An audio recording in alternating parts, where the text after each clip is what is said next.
Antes de que sigamos, por favor escríbanme desde qué país están viendo este video y cuántos años tienen. Que disfruten la escucha. Nunca imaginé que celebraría mi 68º cumpleaños encerrada en una caja semioscura, con olor a aceite quemado y a polvo que parecía venir de otro siglo. Y sin embargo, ahí estaba yo, de pie ante un candado arrumbroso, palpando a ciegas con los dedos temblorosos hasta dar con la llave. En la cabeza un zumbido persistente que repetía una frase como un tajo. «Eres una vieja inútil». «¿Qué harías con una herencia de verdad?», había dicho mi hijo una vez, como si aquello que él llamaba herencia fuera un problema práctico que no me concernía.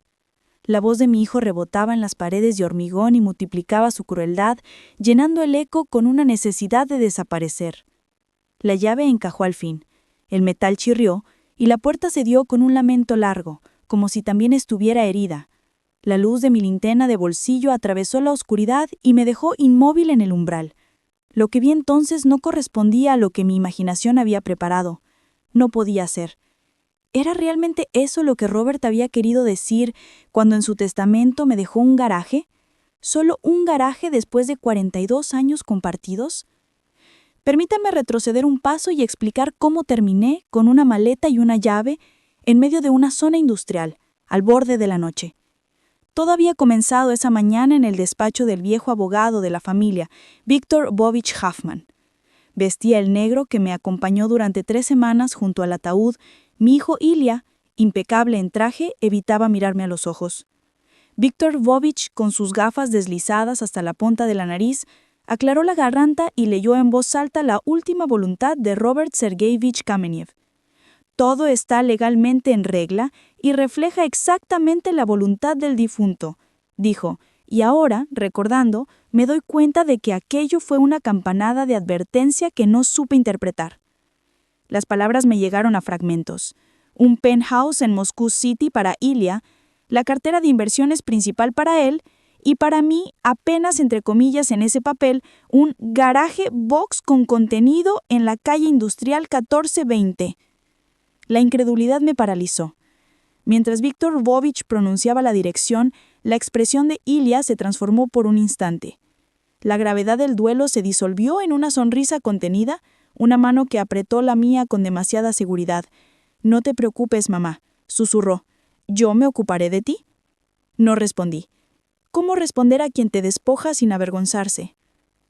A la salida, Ilya me dejó en el portal de la que durante 15 años había sido nuestra vivienda. Apenas crucé el umbral, dejó mi maleta en la entrada con el mismo gesto con que dejaría una carpeta en la oficina. Preciso, seco. «Pienso que deberías buscar dónde quedarte», me dijo sin alzar la voz. «¿Qué quieres decir?», pregunté confusa. «Esta es mi casa ahora», cortó él, como si la casa pudiera anular las huellas de una vida compartida porque así lo estipulaba un papel. Cuando protesté, me ofreció la tía Lena, o, con aquella crueldad disfrazada de chiste, «el garaje que te dejaron». «¿Para qué necesitas algo serio? ¿Qué vas a hacer con una herencia de verdad?», remató. Y yo sentí algo dentro mío romperse, como una tabla arrancada bajo mis pies. Tomé mi maleta, mi bolso y el sobre con la llave. El propio Víctor Bovich me lo había entregado tras la lectura del testamento. Y me fui a la deriva. Conduje sin rumbo hasta que el GPS marcó industrial. Luces ajenas, naves grises, el frío de la noche industrial, un box con candado.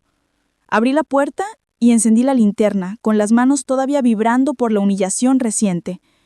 No era el montón de trastos y estanterías oxidadas que imaginé. El suelo era parejo, la temperatura fresca, un zumbido apenas perceptible de algún sistema en el techo. Y frente a mí, cubiertos con fundas gruesas y exactas, 3 volúmenes dormidos sobre 4 ruedas.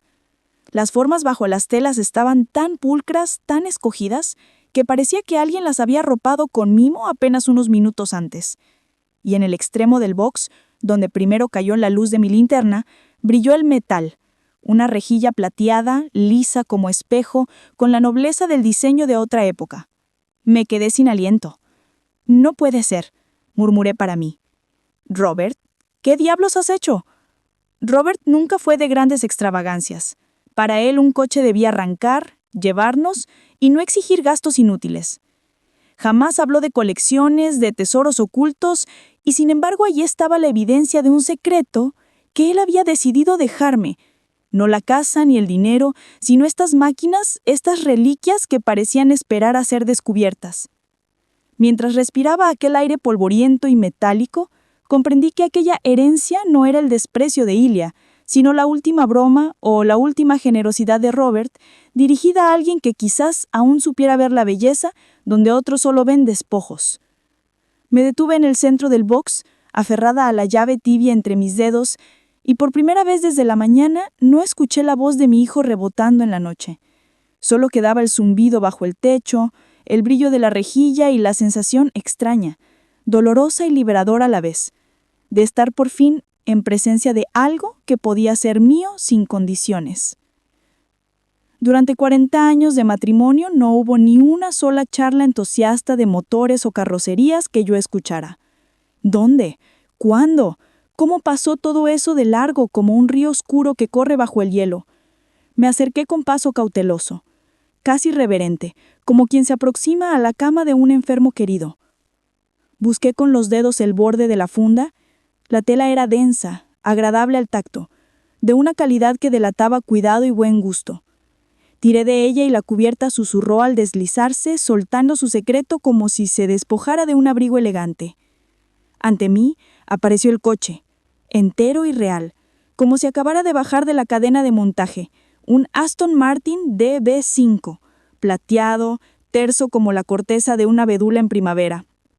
Aquel perfil, el que cualquiera reconoce aunque solo lo haya visto en las películas de Bond, brilló con autoridad en el haz de mi linterna. El cromo relució. Los faros me miraron con ojos inertes y perfectos, y la carrocería pulida hasta la nácar se reflejó mi propia figura, una mujer pequeña y cansada en medio de una zona industrial con una linterna en la mano y una sombra nueva dibujándose en el labio, la sombra de la decisión. «Robert», murmuré, y mi voz tembló. «¿Qué has hecho durante todos estos años?» Pasé la palma por el ala, como si al rozarla pudiera conservar aquel prodigio suspendido en el tiempo. Temía que el contacto lo evaporara como un sueño al amanecer. Pero el metal estaba tibio, no por la temperatura del motor, sino porque el lugar conservaba una climatización cariñosa. No era simplemente un almacén. Alguien había estado cuidando de aquello, encendiendo, revisando, comprobando, y Robert lo sabía. No podía ser de otra manera. Alrededor, bajo otras fundas, aguardaban dos siluetas más, una de líneas largas y elegantes, como una gaviota en vuelo, la otra baja y desafiante con la postura de un animal en tensión antes del arranque. No me atreví a acercarme a ellas. Mi cabeza bullía, las piezas de un rompecabezas querían encajar y a la vez se negaban. Sentí la necesidad de sentarme, de respirar despacio y no precipitarme. El haz de mi linterna barrió la pared e iluminó un sobre blanco pegado junto al interruptor. Tenía mi nombre escrito con aquella caligrafía inconfundible. Quedé en un vaivén entre el Aston plateado y el sobre, como frente a una bifurcación de la que ya no se regresa. Leer significaría aceptar que todo aquello era cierto. Me concedí un momento más para mirar la máquina que había irrumpido en mi vida como un foco en la niebla. La pregunta que no dejaba de dar vueltas era una sola: ¿hacia dónde había conducido Robert y qué camino me ofrecía ahora? Apagué la duda y pulsé el interruptor. Clic. La oscuridad cruda se deshizo en mi blanco sobrio y uniforme. El techo estaba salpicado de focos empotrados. A lo largo de las paredes, estanterías cerradas y cajas de herramientas bien ordenadas, extinguidores en su sitio. En el panel de control parpadeaba, satisfecho, el indicador verde del sistema de alarma. Aire frío asomaba por las rejillas. La climatización mantenía la temperatura estable. No era un box abandonado, sino un refugio pensado con mimo. Robert no me había dejado solo una dirección, había construido un lugar seguro. El sobre colgaba firme junto al interruptor, color crema, gramaje grueso, mi nombre escrito en esa letra inclinada y segura que yo reconocía sin dudar. Me senté en un banco de cuero colocado junto a la pared y por primera vez noté que el mobiliario no era fruto de un descuido. Todo en ese box parecía dispuesto para recibir a alguien, y tal vez ese alguien era yo. Las manos me seguían temblando cuando deslicé la carta por la rendija. Querida Sueta, comenzaba, si estás leyendo esto, ya no estoy y has encontrado lo que yo he terminado llamando mi último regalo. Perdóname por el impacto, por los silencios. No pretendí herirte, sino proteger aquello que construí para tu porvenir. Evocaba los nombres, las fechas, los cálculos que había hecho en la soledad de sus noches. 6 años atrás, el diagnóstico. 5 años, dijeron los médicos. Sobrevivió uno más. Pero la cuenta de la vida le marcó un límite, y con él la obligación de ordenar todo para que yo no dependiera de la voluntad ajena. Mientras leía, las piezas tomaban forma. Explicaba por qué Ilia había recibido el penthouse y el paquete de inversiones, porque eso daría apariencia de éxito y de estatus, mientras que yo merecía algo que resistiera la ambición de quienes confunden poder con cariño. Si repartimos a partes iguales, escribió, temo que Ilia acabe tomando lo tuyo bajo el pretexto de protegerte. Por eso decidí fragmentar, que él tuviera lo visible, lo ostentoso, y que lo valioso, lo que de verdad te protegería, quedara en un lugar donde pudieras administrarlo en soledad. Me hablaba de las 3 máquinas, unos activos que al parecer sumaban un valor que me hizo girar la cabeza, y de los papeles que certificaban su origen y su estado, carpetas, contactos, un nombre, el de Mark Vetrov, su consultor en autos clásicos, quien me ayudaría a tasar, asegurar, vender o conservar la colección. Y no solo eso, detrás de la foto que teníamos en el canal Griboidov, en el hueco del marco había un botón y detrás un pequeño cofre con documentos. Conocía mis manos, marqué las 4 cifras de costumbre y un clic suave me obedeció. Dentro, una carpeta gruesa y varias memorias USB. En el lomo de la carpeta leí, en letras serias, masa hereditaria de R.S. Kameniev. Al abrirla, sentí el crujir de hojas que hablaban de otra vida, listados, números, direcciones, referencias catastrales, propiedades en San Petersburgo, locales comerciales en Ekaterimburgo, una pequeña bodega en el Kubán, carteras de acciones y bonos, participaciones en fondos cerrados. Cada pestaña terminaba con sumas que hacían que mi pulso se aceleraba, cantidades que no tenían relación con los hábitos modestos de nuestra casa, montos que redibujaban por completo el mapa de lo posible. Las lágrimas me vinieron sin aviso. No eran, curiosamente, de ira, sino de una mezcla de sorpresa y de esa ternura que se siente cuando alguien te mira con la amplitud que uno mismo no supo ver. Robert había visto más allá de mis despistes, había visto el carácter de nuestro hijo y había decidido protegerme de él si era necesario. Cerré la carpeta por un instante y fui a la fotografía. Estábamos los dos en la pasarela del puente, hombro con hombro. Ella soplaba el viento y él sonreía entrecerrando los ojos. La marco tenía una puerta que ocultaba un pequeño compartimento, y dentro, además de la carpeta, estaba todo lo necesario para que a partir de entonces mi vida fuera de otra manera. Levanté la mirada y en la quietud del box comprendí que aquel inventario no era un gesto mezquino, ni una broma macabra. Era, en su forma extraña, un acto de amor. Un plan minucioso para que yo no fuera, después de su partida, la presa de decisiones ajenas. Aquella noche, en medio de la penumbra controlada por focos, con un Aston Raspin a mi izquierda y papeles que cambiaban mi destino sobre mis rodillas, empecé a entender que la palabra herencia podía ser muchas cosas, y que tal vez, por primera vez en años, tenía ante mí la posibilidad de elegir. El mundo que Robert había construido en silencio empezaba a revelarse ante mis ojos. Mientras yo me ocupaba en lo cotidiano, cocinando una sopa, regando las macetas del alféizar y atribuyendo su mutismo a simples cambios de humor, mis dedos se detuvieron en una página con una lista de contactos asociados, abogados, contadores, un administrador fiduciario, y más abajo, en una línea breve, escrita a mano, Mark Vetrov, custodia, valoración, venta, confiable, seguido de un número de teléfono. Deslicé el dedo sobre las cifras, como si quisiera comprobar su autenticidad. Entonces miré alrededor, las siluetas cubiertas bajo fundas, el brillo metálico del abedul plateado de Aston, los pisos impecables, las paredes blancas. De repente, todo eso ya no me parecía ajeno, sino íntimamente mío, como si en la casa donde uno habita media vida, de pronto se abriera un piso secreto. Cerré a carpeta, la acomodé con cuidado en el mismo sitio, giré la combinación de la caja fuerte y devolví encima la fotografía. Robert y yo, de nuevo en nuestro lugar, como si él aún me cubriera con la espalda. Saqué el teléfono del bolso.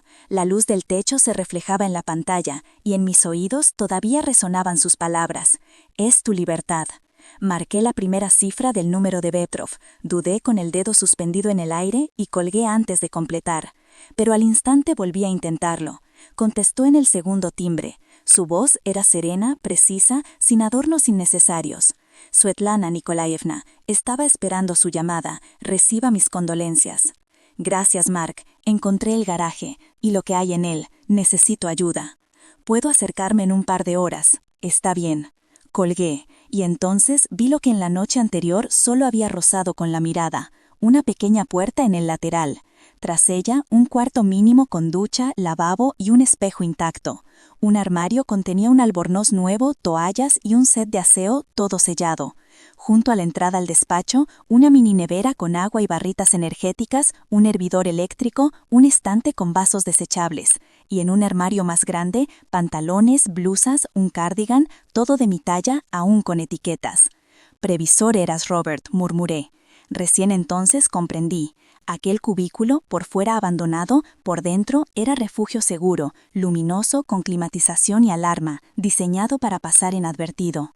Me duché, me puse una blusa limpia, preparé té y comí un docado. Era como si recuperara mi centro. Las agujas del reloj avanzaron hora y media antes de que un sedán gris entrara con discreción en el patio.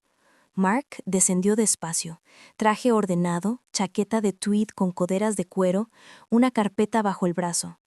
Me estrechó la mano con respeto y preguntó, ¿puedo? Al entrar, examinó el lugar con la mirada de un profesional. Robert lo organizó todo con exactitud. Nos sentamos en la parte de oficina. Él colocó la carpeta sobre la mesa. Yo le serví café de un termo que también había encontrado allí. Mark escuchaba sin interrumpir, mientras yo le relataba cómo descubrí la carta y el contenido de la caja fuerte. Su esposo comenzó a reunir la colección hace unos 6 años, explicó, de manera meticulosa. Cada coche revisado por procedencia, estado, historial de servicio, compras limpias, sin subastas dudosas. A esos modelos él los llamaba anclas, piezas que sostienen el mercado en cualquier época. Pero, ¿por qué coches? Él nunca... Gesticulé, buscando las palabras. Mark sonrió. Decía que los coches están vivos, se pueden tocar, admirar, son ingeniería, arte, historia y al mismo tiempo un activo sólido, no solo cifras en una pantalla. Quiso dejarle algo tangible. Asentí. Sí, eso era Robert, pragmático, pero con un trasfondo cálido. El valor se acerca a lo que mencionaba en la carta, aproximadamente 150 millones de rublos por 3 piezas. El mercado ha crecido, pero no conviene precipitarse. La custodia y el mantenimiento están pagados por 5 años. Puede conservarlos, venderlos por separado o en conjunto, incluso cederlos temporalmente a un museo. Hay opciones. No estoy lista para decidir, confesé. Apenas entiendo cómo en un día mi vida se dio la vuelta. Es normal, dijo, con una mirada humana, comprensiva. Yo estaré a su lado cuando llegue el momento. Recorrimos juntos la hilera de autos. Levantaba las fundas unos centímetros para mostrar costuras, inscripciones originales. Cada uno tenía su portafolio, documentos, pólizas, evaluaciones. No era una colección, sino un museo privado. Robert cuidaba hasta los detalles del camuflaje, añadió Mark. Una puerta corroída por fuera, esterilidad por dentro. Y mire al techo, autonomía y sensores de respaldo. Antes de irse me dejó una tarjeta y un breve listado de pasos, no como órdenes, sino como guía. Relea la carta, duerma tranquila. Si lo desea, volveré, revisaremos seguros, actualizaremos la tasación. Usted decidirá cuándo y a quién comunicarlo. A nadie. Se me escapó. Por ahora, a nadie. Es sensato. Nos despedimos sin dramatismos. Cuando la puerta se cerró tras él, el silencio del lugar me envolvió junto al murmullo constante de la ventilación. Ayer me sentía casi sin techo. Hoy era una mujer con posibilidades, libre y al mismo tiempo asustada. Volví a la carpeta, página tras página, una vida ajena convertida en cifras ordenadas. alquileres en San Petersburgo, flujos estables, locales en Ekaterimburgo con contratos a largo plazo, participaciones en fondos, estrategias conservadoras, nada de juegos, quietud y porcentajes. Y entonces apareció el folio que me cortó la respiración, una propiedad en la región de Kaliningrado, en Svetlogorsk, un terreno con una casita de piedra junto al mar, comprada hacía 4 años, amueblada, lista para vivir. Busqué en el sobre. Sonaron unas llaves y un llavero. Tengo una casa, dije en voz alta. No un garaje, ni el puedes quedarte en casa de la tía Lena. Una casa que Robert eligió sabiendo que allí encontraría paz. Otra vez, él había pensado 2 pasos más allá. El teléfono vibró en la mesa. Era Illa. Miré la pantalla un instante antes de responder. ¿Dónde estás? Su voz cargada de irritación como siempre que algo se salía de sus planes. Dice la tía Lena que no dormiste en casa. ¿Dónde diablos andas? Encontré dónde quedarme. Estoy bien. Perfecto. Entonces ven a recoger tus cosas. Mañana a las 9:30 llegan los diseñadores. El apartamento debe quedar libre de tus pertenencias.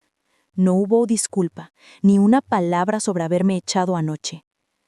Miré la línea perfecta del ala bajo la funda gris y sentí que algo dentro de mí se equilibraba. ¿A qué hora te conviene que pase por las cajas? Tengo reunión antes de las 9. Entendido. Estaré a las 8:45. Soltó una especie de bufido, satisfecho quizás de que me ajustara a su horario, y colgó. Sostuve el teléfono unos segundos más, como si en mi mano pesara algo más que un aparato. Luego marqué a Mark. Necesito que me recomiende un buen abogado en temas de herencia. Polina Símina, respondió sin dudar. Muy sólida, sin aspavientos. Le enviaré su tarjeta. Si quiere, puedo adelantarle que usted la llamará. Gracias. Y también, miré el sobre con las llaves de Svetlogorsk, necesitaré un asesor financiero, alguien prudente, sin aventuras. Gennady Lentov, tranquilo, confiable. Le paso su contacto enseguida. Un par de minutos después, la pantalla se iluminó con 2 mensajes. Números de teléfono. Escribí a la abogada, y la respuesta no tardó. Mañana por la tarde puedo recibirla. Traiga todo lo que tenga. Sentí que respiraba distinto, como si alguien hubiera colocado de pronto un peldaño bajo mis pies. Esa noche dormí en el sofá de cuero del despacho. Había una manta suave en un cajón y el zumbido constante del sistema en el techo se acompasaba con mi corazón, que por primera vez en semanas no se desordenaba. Al amanecer me levanté temprano. Guardé en el maletero varias cajas con documentos y algo de ropa imprescindible. Me detuve frente a la foto enmarcada. Robert y yo en un muelle, jóvenes, torpes, felices. Murmuré, gracias, apenas audible. Cerré la puerta del box, aseguré la cerradura y, al mirar la fachada descascarada, pensé, que sigan creyendo que aquí no hay nada. El navegador marcó la ruta hacia Moscow City. Encendí el coche, salí del patio y me dejé llevar por el flujo del tráfico.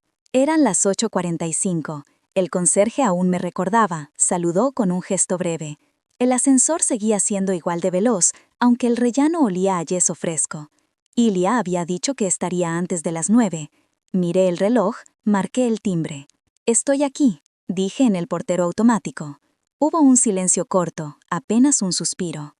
«Entra». Acomodé la blusa, sujeté el bolso, y mientras una calma nueva se iba instalando en mí, me repetí. «Entraré, pero esta vez las reglas serán distintas. Yo estaré, pero a mi manera». El conserje me saludó con un leve movimiento de cabeza, cómplice de tantos años. El pasillo estaba impregnado de olor a masilla, sonaban herramientas lejanas. La puerta se abrió. Ilya estaba con el teléfono en la mano. Me miró de reojo, como si fuera una entrega. «Por fin», dijo, guardando el móvil en el bolsillo. «Las cajas están en el dormitorio. Los diseñadores vienen a las 9:30. Hay que darse prisa». Ni un saludo, ni un «¿cómo estás?». Avancé. El aire del piso se sentía distinto, más frío. Estantes vacíos, fotografías arrancadas, rectángulos claros en la pared recordando dónde habían estado los marcos de nuestra vida. En el dormitorio, sobre mi lado de la cama, se apilaban cajas de cartón. En una, escrito con marcador, «Mamá». No quise alargarlo, explicó Ilya. Lo sobrante lo tiraremos o lo daremos a beneficencia. Dejé los Rolex y los gemelos de tu padre. El resto son tus cosas. Ropa, libros, trastos. Trastos, la misma palabra que ayer escupió con desprecio. Abrí la primera caja. Arriba, un suéter que yo misma le había regalado a Robert el invierno pasado. Todavía conservaba su aroma, un rastro de menta y café. Debajo, sus libros preferidos, ordenados con cuidado, el estuche de sus plumas, trastos. Pasé la mano por los lomos y empecé a separar, esto me lo llevo, esto lo dejo.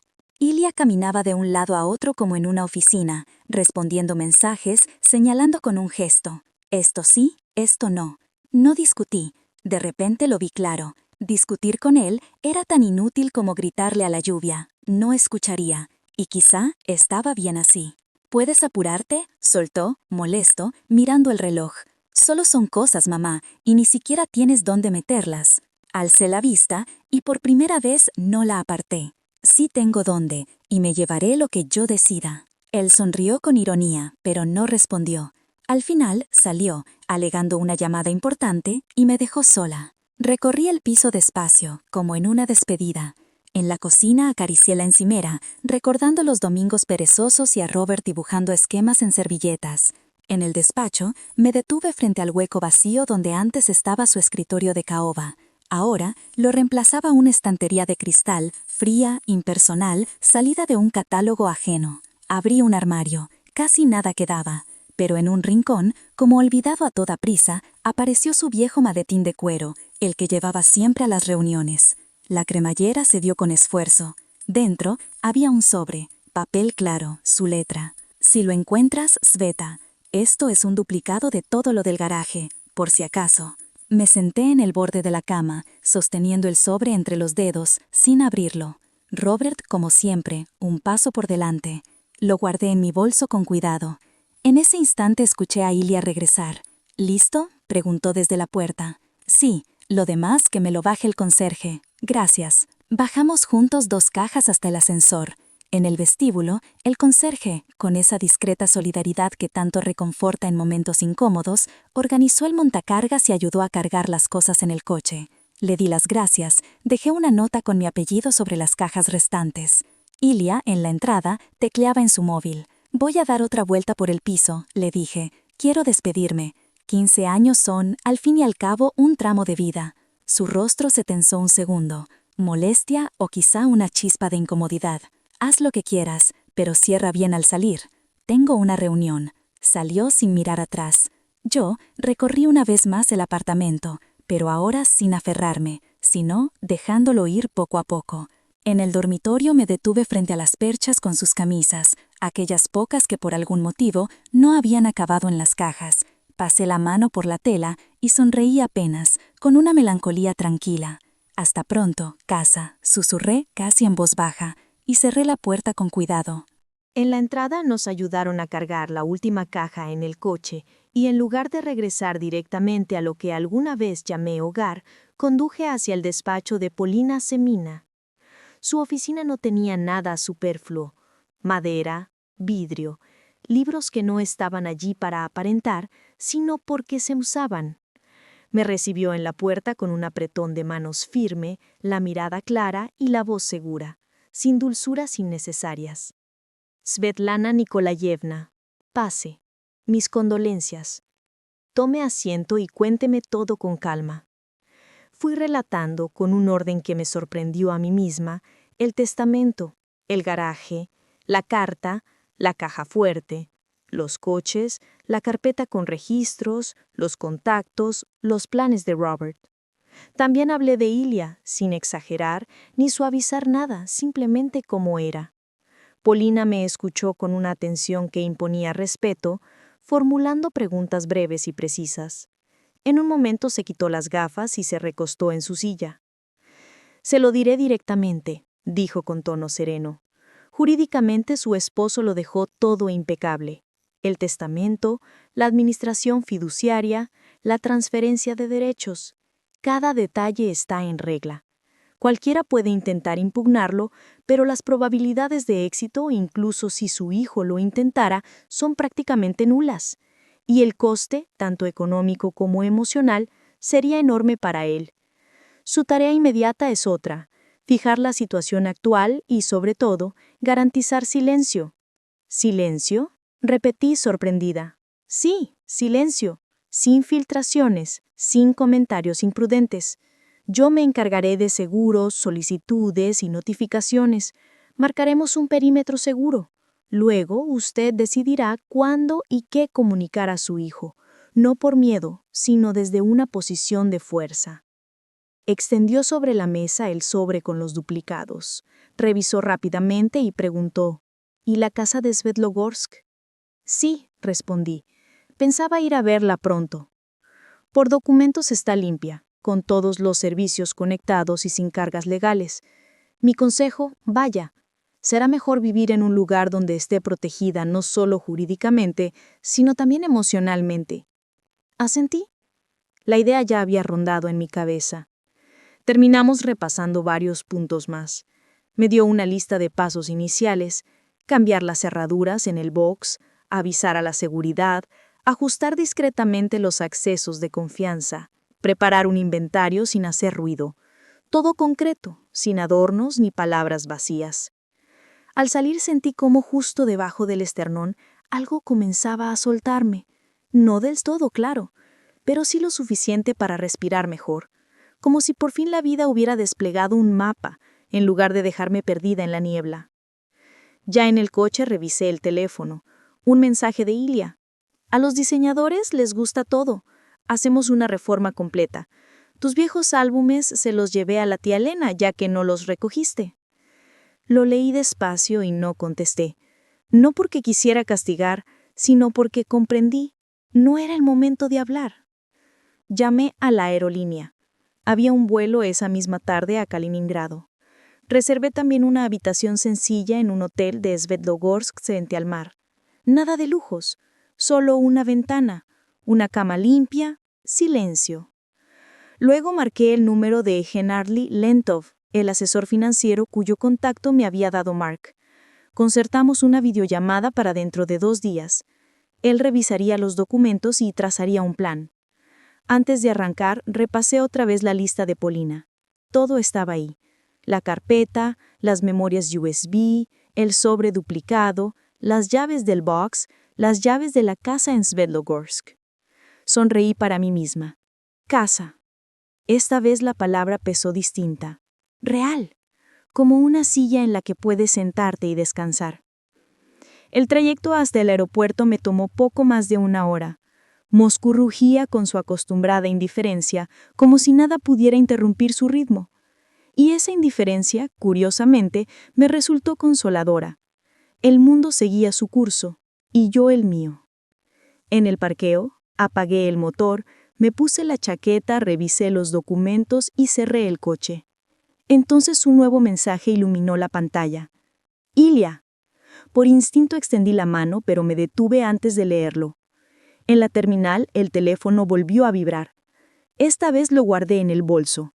No era rechazo, era elección. Mi ruta ahora era otra. El vuelo salió puntual. La calma del embarque me pareció como una mano invisible que sostenía mi cansancio. Kaliningrado me recibió con viento y ese aire húmedo y salado que anuncia cercanía al mar. El Báltico sabe poner un punto final y al mismo tiempo abrir un nuevo párrafo. Llegué a Svetlogorsk al caer la tarde. Los carteles que indicaban la dirección hacia el malecón se mezclaban con calles estrechas, pinos altos y sombras con ese aroma especiado que solo existe junto al mar. La casa apareció de pronto, baja, de piedra, inclinada como si se hubiera acostumbrado a resistir el viento, escondida tras un seto vivo. Una verja de madera, losas cuidadas en el sendero, un césped espeso como una alfombra natural. Introduje la llave, giró con suavidad, como si me hubieran estado esperando. Dentro reinaba un silencio denso, no vacío, sino acogedor, parecido al de una biblioteca. La luz era cálida, nada clínica. En la sala había un chimenea y estanterías llenas de libros verdaderos, Platonov, Tokareva, viejos álbumes de la escuela de Leningrado. Las ventanas pequeñas dejaban entrar la claridad justa, no un resplandor crudo, sino ese brillo que acaricia. El suelo de madera, cubierto aquí y allá por alfombras discretas. Frente a la ventana, un sillón de brazos anchos donde de inmediato me dieron ganas de apoyar las manos. La cocina era pequeña pero acogedora, con un rincón junto a la ventana que parecía diseñado para desayunos lentos. El dormitorio no era enorme, pero tenía una puerta que daba a la terraza. Desde allí, entre techos de vecinos y troncos de pinos, se insinuaba el mar. No una postal, sino una promesa, bastaba caminar unos pasos para alcanzarlo. Pero lo que realmente me quebró fue un pequeño despacho al lado de la sala. Sobre un escritorio sencillo colgaba una acuarela del canal Griboedov, un puente, el agua, la luz tibia de mayo. Allí habíamos caminado alguna vez, hombro con hombro, y él bromeaba diciendo que la vida era aquello, no tener prisa. Fue allí donde me pidió matrimonio, con esa calma suya, como si ambos supiéramos de antemano que no habría otro destino. Me senté en el borde del sillón y lloré, pero no como en el funeral, no con sollozos desgarrados, sino suavemente, como si la sal se desprendiera de mi cuerpo poco a poco, en la medida justa. Robert había pensado en mí con las manos, con cada detalle, la luz, los libros, las ventanas, la puerta a la terraza para tomar té sin sentirme extraña, incluso los plats en 2 colores, el suyo y el mío. Tomé un vaso del estante, lo llené de agua y me miré en el reflejo intentando sonreír. Fue entonces cuando escuché unos golpes en la puerta, discretos, respetuosos, como llaman quienes saben que tu vida es tuya y no piensan invadirla. En el umbral estaba una mujer de unos 70 años, de hombros firmes y mirada clara. Llevaba en las manos una fuente cubierta con un paño. «Buenas tardes», dijo. «Usted debe de ser Svetlana. Soy Margarita Kuznetsova. Vivo 2 casas más allá. Robert me pidió que estuviera atenta cuando usted llegara. No quería molestarla, pero pensé que el primer día cocinar no debería ser su preocupación». «¿Lo conocía?», pregunté con una sonrisa temblorosa. «Un poco», asintió. «Vino algunas veces, me mostró fotos de su piso, probaba colores para las paredes, preguntaba cómo eran los inviernos aquí con el viento, quería que todo estuviera a su manera, y me pidió no llamarla antes, que fuera usted quien me encontrara». Sonrió con ternura. «Le traje un pastel de requesón, si quiere un día tomaré té con usted, si no, no me ofenderé. Entre, por favor, si le resulta cómodo». En la cocina encendimos la tetera, colocó su fuente en el horno para calentarla, encontró las tazas, buscó el azúcar y lo halló sin esperar respuesta. La charla fluyó sin esfuerzo, cuánto tiempo llevaba en Svetlogorsk, cómo había perdido a su marido hace 8 años, lo interminable que le pareció el primer verano sin él. Yo escuchaba y por primera vez en mucho tiempo no me sentí ni carga ni sombra innecesaria, sino una mujer adulta compartiendo palabras con otra, no un juez, no un salvador, una vecina. «Robert decía», añadió Margarita mientras probábamos el pastel, «que usted es fuerte, que si le daban silencio y paredes firmes resolvería todo sola». «Era muy previsor», respondí sonriendo, «a veces hasta lo cómico». «No es cómico», me corrigió, «es amor, amor hecho con las manos, y no todos saben amar así». Se marchó prometiendo presentarme a la bibliotecaria y a la gente adecuada de la ciudad. Me envolví en un plaid y dormí profundamente por primera vez en semanas.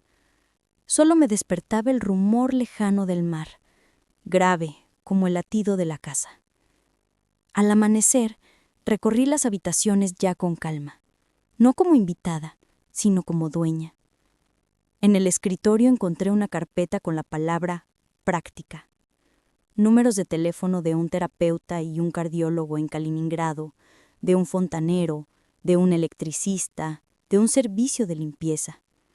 Una lista de actividades en la biblioteca, incluso un carné de lector ya pagado a nombre de Kamenev S.N. Dentro, una nota subrayada por la mano de Robert, escrita 3 meses antes de su muerte. Si lees esto, significa que todo salió como planeé. Quiero que aquí te sientas ligera. No es una obligación, es tu elección. Vivir, venir unas semanas o simplemente descansar. Lo esencial es que no tengas ansiedad. Estoy contigo en todo lo que dejé preparado. Te amo, R. Sostuve el papel con los dedos como si fuera una copa frágil que no debía derramarse. Así se podía amar, no con discursos, sino con gestos, con una bata nueva colgada en el perchero, con agua y yogurte en la nevera para la primera mañana, con una reserva de cosas prácticas que evitaban llamadas de emergencia. Los días comenzaron a fluir. Paseos matutinos hacia el mar, donde las gaviotas troceaban el aire con gritos breves. Tardes de gestiones en la ciudad. Arreglos, pequeñas compras, ajustes. Noches tranquilas en la terraza con una taza de té. Margarita me llevó a la biblioteca, donde un club de lectura reunía a mujeres de mi edad. Leían en voz alta en fragmentos cortos, probando cómo las palabras caían en la respiración. Allí descubrí que no solo sobrevivía, estaba regresando a mí misma. Al tercer día sonó el teléfono. El nombre de Elía apareció en la pantalla. Respiré hondo antes de contestar. «¿Mamá?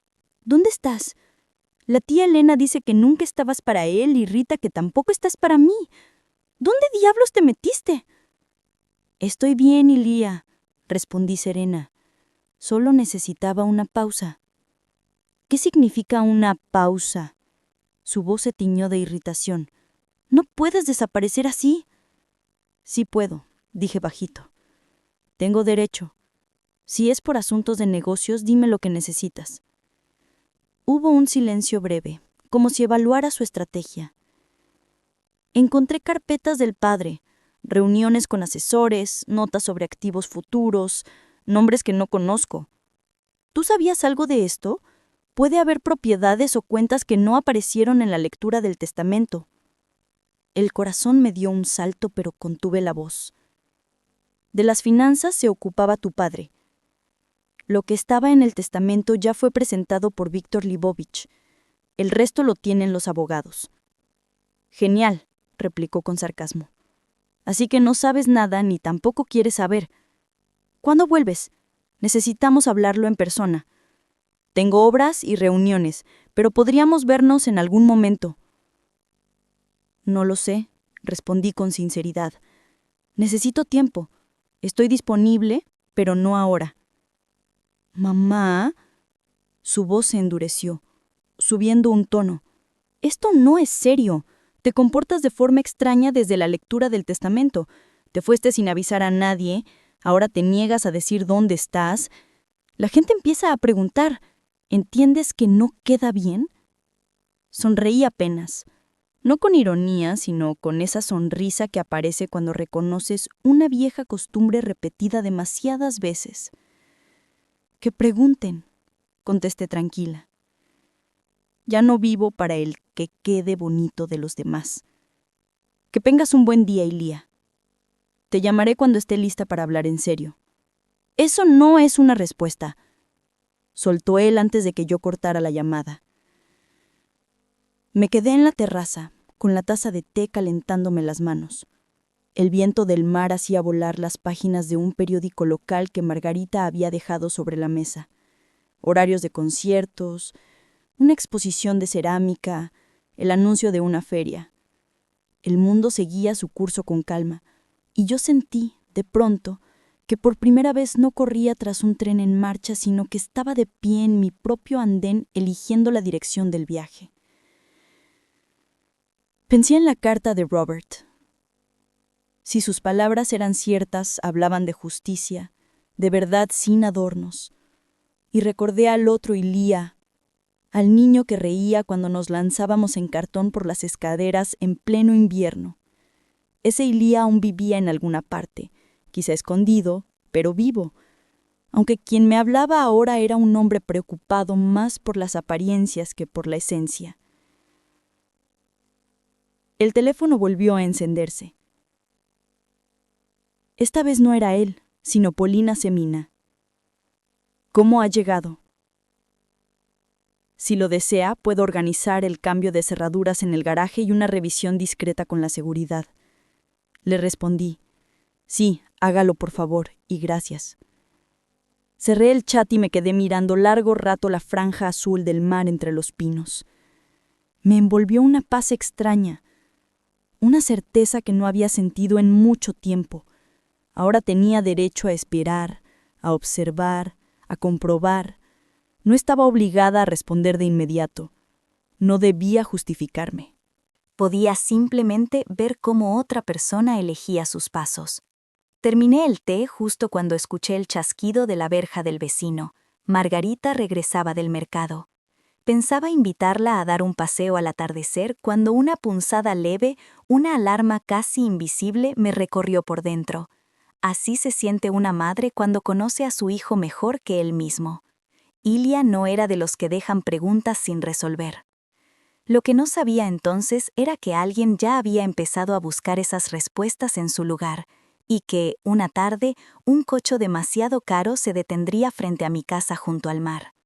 El auto negro se paró frente a la verja, brillaron los faros antes de apagarse, y el motor quedó en silencio. De él descendió Ilia, sus hombros firmes, su mirada directa, como en una reunión de negocios. Bajo esa compostura, sin embargo, latía la irritación contenida. «Te encontré», dijo sin saludar siquiera. «Vaya sitio curioso. ¿Cuándo pensabas decírmelo?» «Hola, Ilia», respondí serena. «Pasa, no hagamos espectáculo delante de los vecinos». Entró y recorrió la sala con ojos calculadores, como si estuviera tasando cada objeto. Sus dedos rozaron el respaldo de una silla, se detuvieron en una acuarela sobre la pared. «Encantador», murmuró, con esa entonación ambigua que sirve tanto para alabar como para herir. «Así que aquí es donde te tomas la pausa, tu casita secreta frente al mar». «Casa», lo corregí suavemente. «Las llaves estaban entre los papeles. Sabes que tu padre lo tenía todo en listas». «Lo sé», admitió, con un leve tic en la mejilla.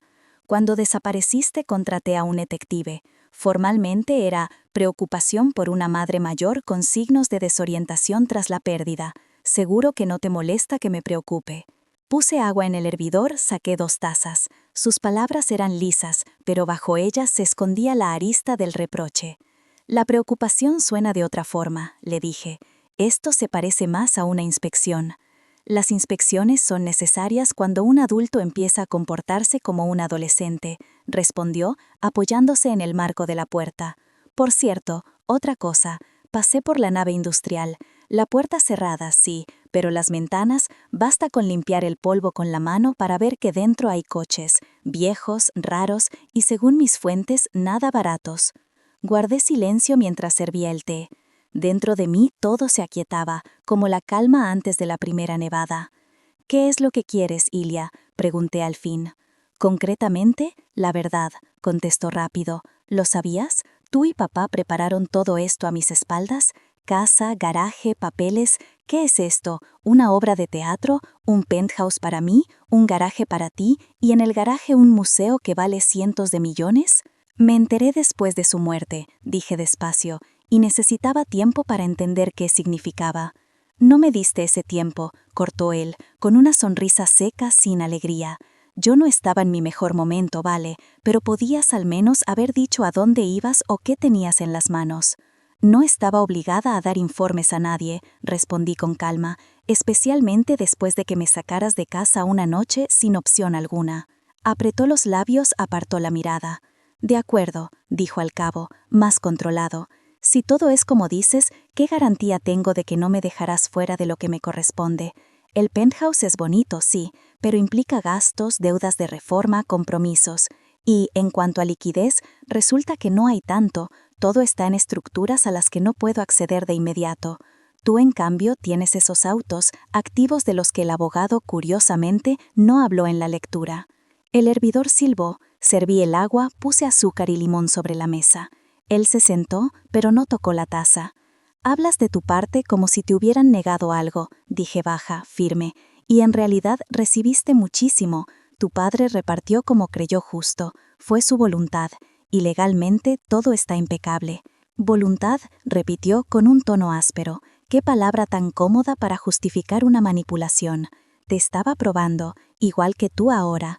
Lo miré de frente, sin superioridad, sin sumisión. «Te mostraré una carta, luego seguimos hablando». Fui al despacho y traje el sobre, el duplicado que encontré entre las cosas de Robert. Se lo tendí. Él lo abrió con cuidado, aunque las manos le temblaban apenas. Al principio leyó rápido, luego más despacio, regresando a ciertos párrafos. Su rostro cambió varias veces. Incredulidad, ira, algo parecido al dolor y de nuevo ira, esta vez más punzante. Así que era esto, dijo en voz baja, masticando cada palabra. Estatus para mí, el verdadero valor para ti. Según él, yo soy alguien en quien no se puede confiar, y todas las decisiones se tomaron desde esa idea. ¿Y tú esperas que lo aceptes en silencio? La carta no te llama mal hijo, respondí. Habla de inquietudes que tu padre arrastró durante años, de cómo me hablas cuando crees que nadie escucha, de cómo te importa más la impresión que la sustancia. ¿Y a ti te importa tener un activo oculto bajo el brazo, un garaje, una casa, papeles y no decirle nada al hijo? El hijo, en cambio, echó a su madre de casa, le recordé con voz igual de serena, y después contrató a un detective y se dedicó a mirar por ventanas ajenas. ¿De verdad piensas que una conversación puede empezar desde la confianza? Él apartó la silla con brusquedad, caminó hasta la ventana y volvió, como una fiera enjaulada.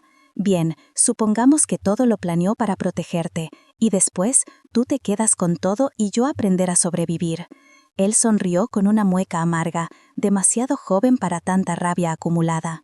«Puedo impugnarlo, ¿lo entiendes?», dijo con voz baja, cargada de amenaza. Activos ocultos, estructuras fiduciarias, exclusiones del caudal hereditario.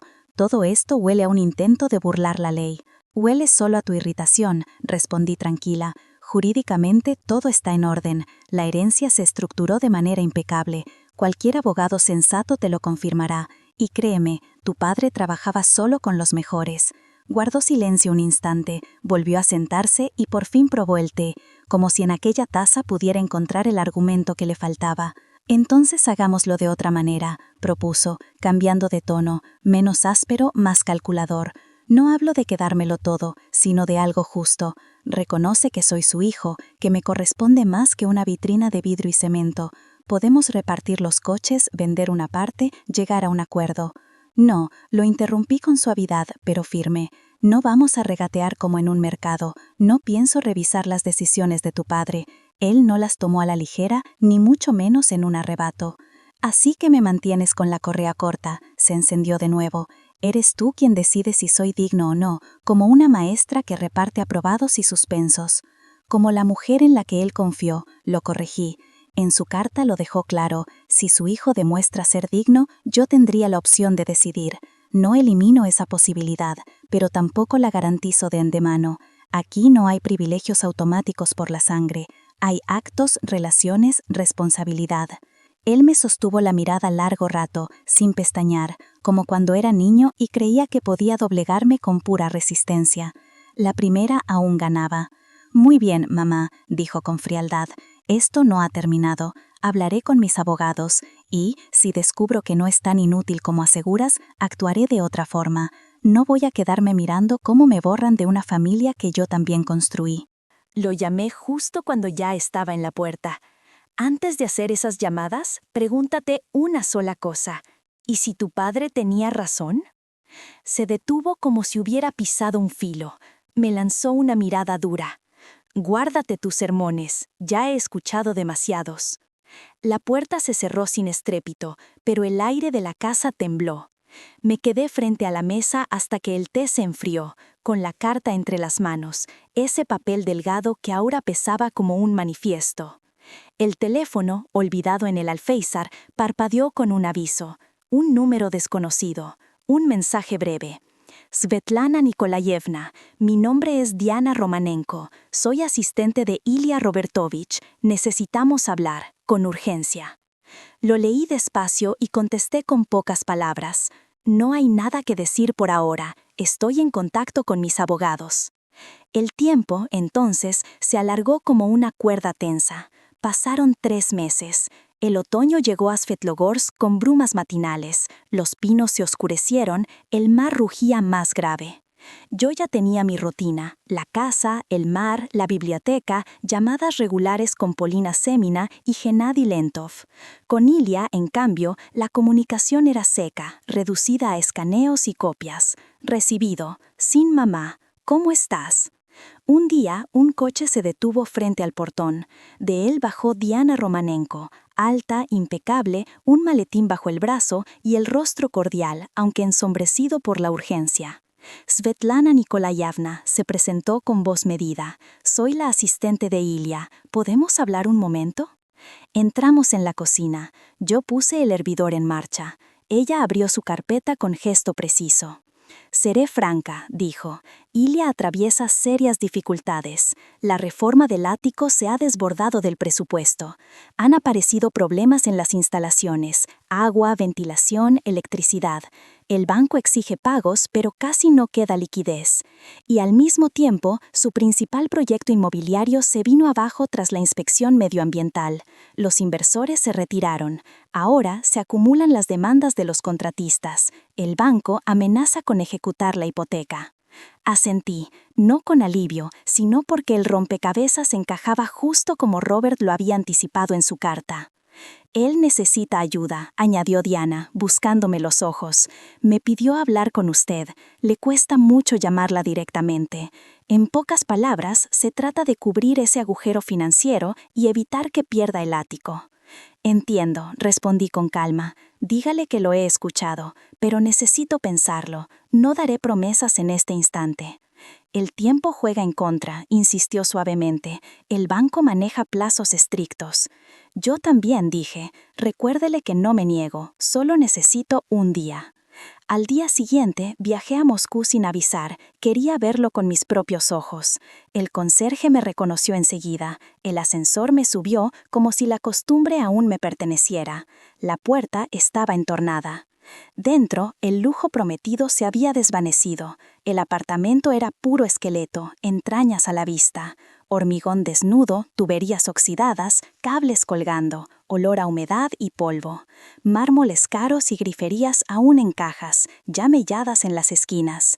Una mancha de filtración bajaba por la pared del antiguo baño, abierta sin cerrar la llave de paso. «Mamá». Ilia apareció en el pasillo, desarreglado, exhausto. «Quería verlo con mis ojos», contesté. «No se puede seguir engañándose». Nos quedamos en medio de aquel despojo. Por un instante vi en él al niño desorientado que intentaba reparar el despertador del abuelo después de romperlo. «¿Qué pasó, Ilia?», pregunté con franqueza. Se dejó caer en un cubo invertido, respiró hondo. Todo parecía sólido, la ubicación era perfecta, invertí en publicidad, me endeudé, confiando en el crecimiento. Después llegó la inspección, el suelo, la ecología, los plazos. Los inversores huyeron, yo quedé atrapado en las obligaciones. Y al mismo tiempo, este piso se convirtió en un pozo sin fondo. Estoy al límite. «¿Por qué no lo dijiste antes?» Orgullo, rigo sin alegría, y rabia, contra todos, contra mí mismo también. Asentí despacio. Aquello, al menos, sonaba a verdad. «Está bien», dije con calma. «Escucha mis condiciones. Si lo que buscas es mi ayuda económica, no será un cheque en un sobre, ni un gesto improvisado. Primero, transparencia absoluta. Necesito ver todo. Cuentas, contratos, préstamos, pagarés, nombres de contratistas, fechas de pago. Nada de «lo olvidé» o «no lo encontré». Todo sobre la mesa». Él asintió en silencio, con los labios apretados. Segundo, gestión profesional. Cualquier aporte pasará únicamente a través de un fideicomiso. Habrá administradores independientes, límites claros, reportes puntuales. No pondré dinero en tus manos, será el sistema el que pague, siguiendo un calendario estricto. «O sea, con correa», murmuró con rencor. Con red de seguridad, lo corregí sin elevar la voz. Tercero, trabajo con las causas. Necesitas asesoría seria, no un psicoanálisis de moda, sino alguien capaz de desentrañar por qué caes en riesgos desmesurados y en la obsesión de mostrar lo que no tienes. Un especialista en dinámicas familiares y en conducta financiera. Él bajó la mirada. Cuarto, dije ya más despacio, vas a disculparte de verdad, no con frases de manual, sino de corazón, por aquella noche, por tus palabras, por todos estos años en los que me destrozaste sin darte cuenta. El silencio se extendió, roto apenas por el goteo de alguna tubería en aquel piso sin terminar. «¿Y a cambio?», preguntó por fin con voz baja. «A cambio», respondí firme, «yo cubriré el déficit urgente. Evitaremos que el banco ejecute la hipoteca sobre el ático, lo llevaremos a término o lo venderemos, según lo que aconsejen los expertos, sin prisas innecesarias, pero también sin teatros. Y una cosa más, insistiré en que contemples seriamente la venta. Ese lugar no es para vivir, es una vitrina que te arrastra hacia abajo». Él se tensó. Vender, eso sería admitir la derrota. Todos lo sabrán. Todos ya lo saben, contesté tranquila. Los obreros callan por ahora, pero la documentación circula. El banco no guarda secretos, los rumores corren más rápido que el cemento. Se frotó la cara con la mano, ese gesto que reconocía desde que tenía 5 años. Lo pensaré, dijo ronco, es mucho para tragar de golpe. El tiempo no sobra, respondí yo. Mañana a las 11 te quiero en Svetlogorsk con todos los documentos. Allí hablaremos en calma, sin polvo ni ruido. Necesito que me escuches de verdad. Mañana tengo una reunión, intentó excusarse. Tienes una elección, le recordé. Las reuniones se posponen, un acreedor no. Tras unos segundos de duda, asintió. Está bien, mañana. Salí del edificio con paso firme. Afuera, saludé al conserje y caminé hacia el coche. Mi cabeza estaba tan vacía como aquel apartamento en ruinas, pero dentro de mí había una certeza inquebrantable. Ya no había vuelta atrás. El teléfono vibró en mi bolso. Confirmación del billete para el vuelo nocturno a Kaliningrado. Sonreí apenas, ajusté el cinturón de seguridad y arranqué. El volante crujió bajo mis manos apretadas. Mañana a las 11, él entraría en mi jardín, o no. Si entraba, comenzaríamos de nuevo, pero bajo mis reglas. Si no, la carta de Robert habría sido profecía y no oportunidad. El navegador pronunció con frialdad, ruta calculada. Y por primera vez en mucho tiempo pensé, sí, está trazada, pero ¿tendrá él la fuerza para recorrerla? Al día siguiente llegó puntual, traje oscuro, pero sin esa coraza de brillo que solía ocultar su inseguridad. Traía una carpeta, una memoria USB y un cuaderno. Nos sentamos en la terraza. Yo servité y dejé a su lado una pila de archivadores vacíos. Nada de escenas, solo números, facturas, contratos, correos del banco, listado de deudas y contratistas. Al caer la tarde, nos conectamos con Polina Semina y Gennady Lentov. Ellos trazaron el esquema final. Yo lo resumí con claridad. Te ayudaré, pero todo pasará por la administración fiduciaria. Límites estrictos, reportes mensuales. El ático hacia la venta si la auditoría lo confirma. Y en paralelo, tu terapia, semanal sin cancelaciones por capricho. Y las disculpas, no de palabra, sino de verdad. Él levantó los ojos. Esta vez no protestó. No dijo ¿por qué tengo que hacerlo? Simplemente asintió. Lo entiendo. Ese lo entiendo marcó el inicio de un camino largo y arduo. Las primeras semanas se desbordaba, se quejaba de estar controlado, quería apresurar la venta, me enviaba mensajes furiosos de madrugada que borraba al amanecer. Pero los informes llegaban puntuales, los pagos seguían el calendario, los contratistas regresaban poco a poco, solo para terminar lo indispensable, cerrar lo peligroso y dejar el resto en pausa. Polina mantenía el marco legal, Gennady el ritmo financiero. No entraban en discusiones de orgullo, simplemente ponían los hechos en orden. 2 meses después quedó claro, había que vender. Encontramos un comprador, hicimos únicamente las reparaciones que aumentaban el valor sin circo innecesario, y cerramos la operación. El resultado fue mejor de lo que parecía entre el polvo y el pánico, aunque sin milagros. Bastó para saldar las deudas y limpiar el terreno. El resto quedó en fideicomiso, con reglas claras. Y Ilya firmó todos los documentos sin vacilar. Sin A, con el psicólogo iba como si fuera gimnasia, de manera constante, sin afecto, pero iba. A veces venía a mi casa los fines de semana y decía cosas simples, inesperadas, que le avergonzaba aquella noche, que le costaba reorganizar la cabeza, que siempre quería hacerlo bonito, cuando lo correcto era simplemente hacerlo. Yo escuchaba. A veces callábamos, y eso bastaba. En primavera llegó cambiado, sin la dureza depredadora de antes, más suave. Traía un pequeño paquete. Lo encontró mientras ordenaba, dijo en el porche. Al principio pensó guardarlo, luego comprendió que no era para él. En la caja había los alfileres de corbata y los pasadores de mi padre. Bajo ellos, una bolsita de terciopelo. Dentro, un anillo fino, mi alianza, perdida en aquel caos cotidiano.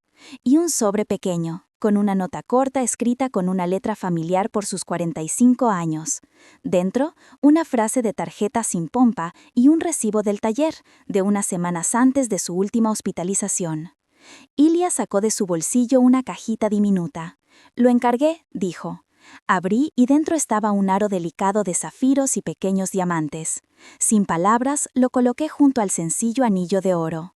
La piedra azul brilló ligeramente al sol y por un instante no hacía falta decir nada. Luego Ilia habló de otra cosa. Me ofrecieron trabajo, dijo, no un proyecto comercial, viviendas a precios razonables, patios decentes, eficiencia energética, sueldo modesto según los estándares antiguos, pero por primera vez no hay carrera ni prisa, quiero intentarlo. Lo miré largo rato, parecía verdad, no una pose. Decide tú mismo, le dije, solo por ti, no por la impresión de otros. Se fue. Una semana después escribió, acepta. Al mes, contaba que disfrutaba no solo medir metros, sino también los árboles del patio. A los 2 meses, que aprendía a decir no sé y preguntar a los ingenieros, en lugar de aparentar. Mientras tanto, mi mundo también se reordenó. Con Mark Vetrov actualizamos silenciosamente la valoración de los bienes. Me quedé con el Aston, no por coleccionismo, sino como objeto que de algún modo mantenía mis manos ocupadas. Los otros 2, Mercedes y Ferrari, se vendieron sin ruido, sin prensa. Parte de los fondos, un fondo de educación financiera para chicas de secundaria y mujeres mayores de 50. Cómo no caer en trampas, cómo leer contratos, cómo contar su dinero. El resto, en un fideicomiso separado para los hijos de Ilia, si algún día los tiene. Si no, se convertirán en becas para quienes eligen oficio por encima de la apariencia. La vida vecinal continuaba tranquila. Margarita traía pescado del mercado. Yo cultivaba rosas a lo largo de la cerca. El club de la biblioteca leía Chekhov en pequeños fragmentos. El verano llegó a Svetlogorsk, breve, honesto. Aprendí a vaciar sola el sistema de agua antes de tormentas fuertes y a no asustarme por los clics eléctricos en la cabaña. A veces, por la mañana, salía a la carretera vacía, arrancaba el Aston y conducía junto al mar. No rápido, no por estética, sino porque el camino parecía poner mis pensamientos en orden. Ahora, Ilia y yo nos veíamos una vez al mes. Venía sin escolta ni palabras grandilocuentes, traía pescado fresco, contaba cómo en la obra el maestro mayor enseñaba a los jóvenes a mirar las paredes no con los ojos, sino con el nivel. A veces recaía en su antiguo tono. «Mamá, esto es elemental». Le levantaba una ceja y se corregía. «Tienes razón». Era imperfecto pero vivo. Una vez preguntó, ¿y los coches? Me quedé con el Aston, respondí. Los otros 2 se vendieron. El dinero fue a lo que valoro y a reserva para el futuro. Entiendo, asintió. Lógico. A veces pensaba en aquella noche en el garaje, cuando mi linterna primero captó el brillo de la reja. Entonces me parecía que la vida había terminado y comenzaba otra, demasiado extraña para aceptarla de inmediato. Ahora sabía, la vida no se divide en antes y después por decreto. Es como el mar, a veces marea alta, a veces baja. Lo principal es saber cuándo alejarse de las piedras. La moraleja, si es que hace falta, es sencilla. El amor no son solo palabras ni fotos juntos. También es el interruptor en el lugar adecuado, la lista de teléfonos en la cocina, el juego de llaves de repuesto, la valentía de dejar que un hijo siga su propio camino, aunque veas a dónde conduce. El dinero es una herramienta. No convierte a nadie en villano ni en santo, pero con él se ve con claridad quién eres. Y si se te ofrece una oportunidad, no estás obligado a aprovecharla. Tampoco sirve exigir cuentas por lo que se dejó pasar. En otoño nos sentamos con Ilia en mi terraza. Él tomaba café, miraba la estrecha franja de mar entre los pinos y contaba cómo su proyecto había aprobado un parque infantil sin plástico y con bancos bajo los árboles. Yo escuchaba, sorprendiéndome de que por primera vez en años no contaba los segundos hasta el final de la conversación. «Mamá», dijo de repente, «aquella noche dije cosas horribles, perdóname. No por no pensar, sino por haber pensado así. Estoy intentando». Suspiró sin encontrar palabras. «Lo entiendo», respondí.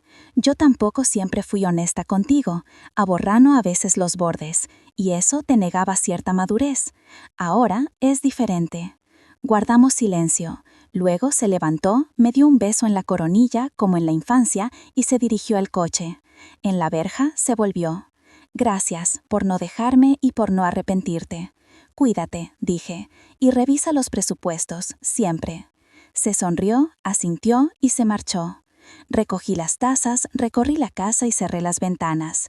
La tarde había refrescado un poco. Saqué del armario una chaqueta ligera, tomé las llaves y bajé al garaje. El Aston esperaba, silencioso como siempre. Arranqué el motor y conducí lentamente junto a la costa. A la izquierda, los pinos, a la derecha, el mar, liso como vidrio. Sostuve el volante con calma, como se sostiene la vida cuando aprendes a no tironearla. Ni triunfo ni tragedia, solo camino. Mi derecho a elegir dónde frenar, dónde acelerar y dónde desviarme a la orilla a sentarme en silencio. Eso era suficiente. Gracias por escuchar esta historia hasta el final. Escriban en los comentarios su edad y de dónde son. Queremos saber quién nos sigue. Denle like y suscríbanse al canal. Por delante hay muchas más historias reales de la vida.